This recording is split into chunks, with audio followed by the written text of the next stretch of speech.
হযরত বেলালের আজান আরশে মুআল্লায় যায়, কথা বলেন ঠিক কিনা? আচ্ছা, আরশে মুআল্লায় যে বেলালের আজান যায়, হযরত বেলাল কি কোনো ভার্সিটির প্রিন্সিপাল? আল্লাহ কি দেখছে আমার বেলাল প্রিন্সিপাল না চ্যান্সেলর না শাইখুল হাদিস না হাফিজুল হাদিস না বিরাট বড় অমুক তমক ধনী দরিদ্র রাজা বাদশা? এইগুলি তো আল্লাহ দেখে নাই। আল্লাহ দেখছে কলিজা ভরা বেলালের নবীর প্রেম ছাড়া আর কিছুই নাই।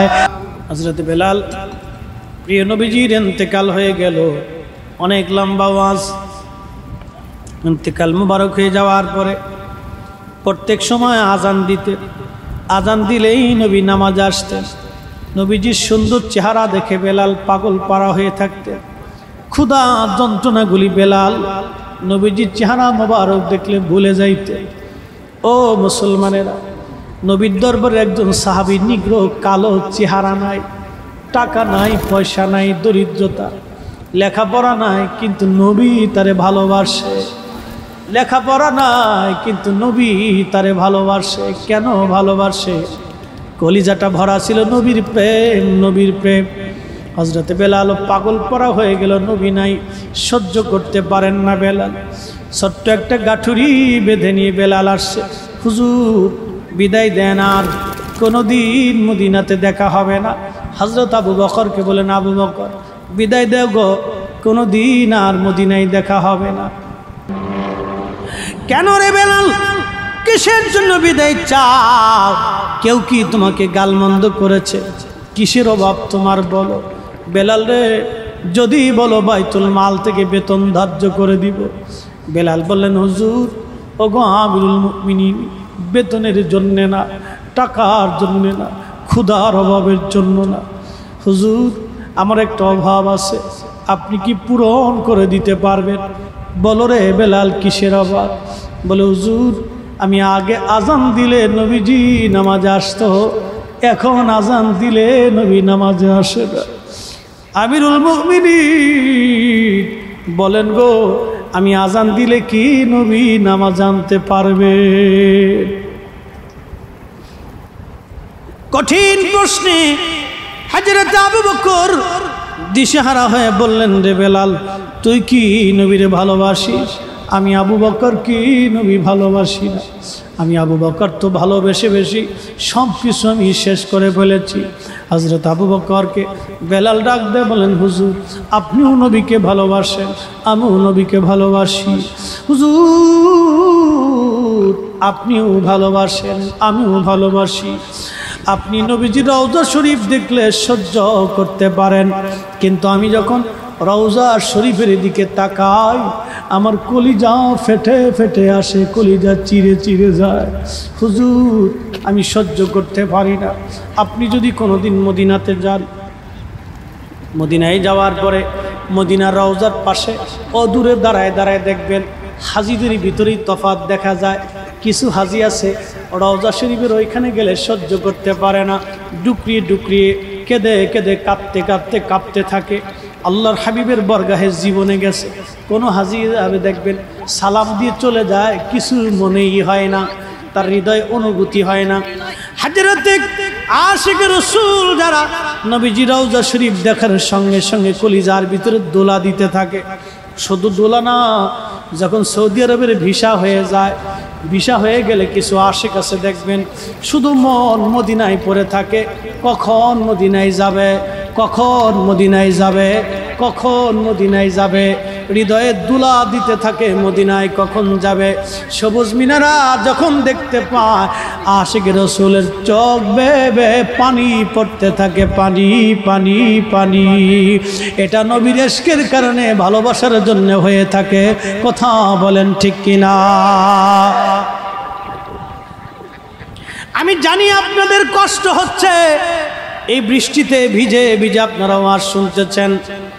আহা, এই কঠিন বৃষ্টির ভিতরে কে আসে? 3 নাম্বার সিগন্যাল চলতেছে, প্রচণ্ড বৃষ্টি, বৃষ্টির ভিতরে আপনারা বসে আছেন। উদ্দেশ্য একটাই, যদি আল্লাহ মাফ করে, যদি আল্লাহ ক্ষমা করে, যদি নবী কবুল করে নেয়, আমাদের জীবনে কিছুই না। নবীর চেহারা দেখে উম্মত বাছাই করবে না। ফরিদি সাহেবের চেহারা সুন্দর, চলে আসো, এইগুলি দেখবে না, দেখবে কলিজার ভিতরে আমি নবীর তাজিম ভালোবাসা ছিল কিনা। কথা বলেন ঠিক কিনা? তুমি স্কয়ার কোম্পানির মালিক না বসুন্ধরা না যমুনা, কোন কোম্পানি কোন গ্রুপ, তুমি কোন এমপি মন্ত্রী না মিনিস্টার, আল্লাহর নবীর দরবারে এটা হবে না। একজন দিন মজুর অনেক কষ্ট করে সারাদিন 500 টাকা রুজি করে, এই দিন মজুরের কিছুই তার নাই, সারাদিন রুজি করার পরে 500 টাকা সে রুজি করে কোনো রকম তার বাচ্চা কাচ্চা নিয়ে সংসার চালায়। এই লোকটাও যদি নবীর প্রেমে কেঁদে কেঁদে চোখের পানি নজরানা দিতে পারে, আমার নবীর দরবারে তার জায়গা হয়ে যাবে।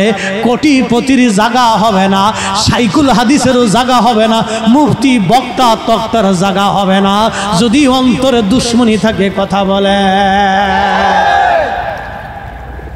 সূত্র সহজ, আমি সূত্রগুলি আপনাদেরকে জানাই রাখি, কাজে লাগবে বাপ, কাজে লাগবে। এই সূত্র মতো চলবেন, এই সূত্র মতো চলবেন। আমি তাকে ভালোবাসি, আমি ওই লোককেই ভালোবাসি। সে যদি মুচি হয়, জুতাও সেলাই করে, ওর অন্তরে যদি রসুলের মোহাব্বত তাজিম থাকে, আল্লাহর কসম আমি মুচিকে ভালোবাসি। কথা বলেন ঠিক কিনা?